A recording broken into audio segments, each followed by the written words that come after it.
En esta oportunidad trataremos sobre el tema condensador o capacitor. Pero para nosotros, ¿qué es un condensador?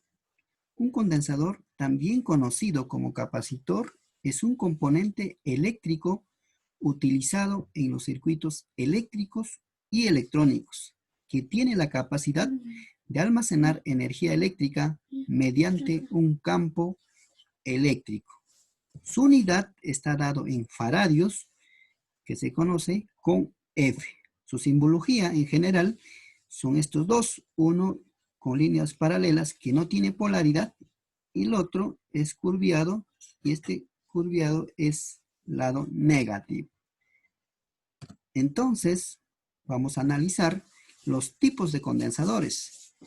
En primer lugar, tengo un condensador electrolito. Este tipo de condensador utiliza líquido iónico como una de sus placas. Estos condensadores tienen más capacidad de almacenamiento y son utilizados en circuitos de alta corriente y baja frecuencia. Normalmente estos dos condensadores, en este caso estos condensadores, es para almacenar energía. Su simbología está dada de esta forma, una línea que es normal, una recta, que se conoce como positivo, y la otra línea que es curviado se conoce como negativo. Entonces, por ejemplo, sus especificaciones técnicas de este condensador, que lo visualizamos en la pantalla, es lo siguiente: 1000 microfaradios que aguanta hasta 25 voltios. Más voltaje no podemos conectar porque se puede quemar. La parte negativa de este condensador es esta raya blanca, ¿no? Todos los condensadores electrolito tipo cilíndricos tienen esta rayita blanca donde podemos notar o deducir que esa es la parte negativa. Y en su simbología es esta parte. El otro es positivo, ¿no? Por ejemplo, acá hay varios condensadores y esta parte negra es el lado positivo y la otra parte que no lo notamos, el lado negativo. Otro tipo de condensador, los de poliéster. Este tipo de condensador utiliza poliéster sobre el que se deposita aluminio. Esto permite, a diferencia de los otros condensadores, absorber variaciones de frecuencias grandes y veloces. Entonces, esto normalmente se utiliza con corriente alterna, ¿no? No tiene polaridad. Entonces, normalmente físicamente lo podemos visualizar de esta forma, ¿no? Su simbología es dos líneas paralelas que no tiene polaridad. Por último, condensador tipo cerámico. En este caso, el material aislante es la cerámica. Estos tienen muy poca capacidad de almacenamiento, pero son utilizados para frecuencias extremadamente altas. Entonces, mayormente es para eliminar ruido.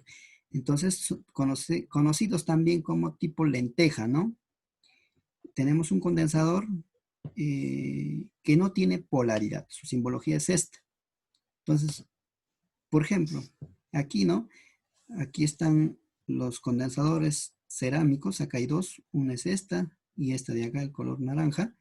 Y el otro es de poliéster, este marrón con este verde de acá. Y este cilíndrico es el condensador electrolito. Y estos condensadores también podemos calcular su capacidad equivalente. Quiere decir en serie y en paralelo.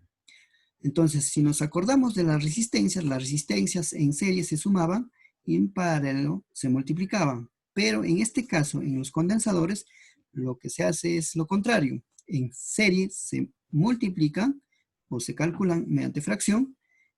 En paralelo se suman, ¿no? Por ejemplo, aquí tenemos, ¿no? En paralelo se suma, en este caso de los condensadores. En serie se multiplica o se realiza mediante una fracción. Entonces, por ejemplo, tenemos aquí un ejemplo claro de un condensador que está conectado en serie y paralelo, ¿no? Tenemos que darnos cuenta cuál es serie y paralelo. Por ejemplo, aquí en esta parte está conectado en serie. Condensadores de 6 microfaradios, 4 microfaradios. Como está en serie, se multiplica o podemos realizarlo en este caso mediante fracción, ¿no? Podemos resolverlo. Entonces, por lo tanto, en esta parte de aquí está dado 4, en este caso 6 por 4, entre 6 más 4. El resultado final será 2.4 microfaradios. Entonces, ya tenemos su equivalente en esta conexión de serie, un solo condensador, ¿no? De 2.4 microfaradios. Y los tres serán en paralelo, ¿no? Los tres condensadores. Entonces, cuando está en paralelo, se suma nada más 2.6 microfaradios más 3 microfaradios más 2.4 microfaradios. La suma de ello hacen 8 microfaradios, ¿no? Este nuevo condensador equivalente de todo este circuito, ¿no es cierto? Es 8 microfaradios. Eso hacen o se conectan en serie con este 8 microfaradios. Por lo tanto, es una multiplicación. 8 por 8 entre 8 más 8 hacen total de 4 microfaradios. Quiere decir que la capacidad equivalente entre el punto A y B es igual a 4 microfaradios. Entonces, de esa forma se resuelven los ejercicios de los condensadores.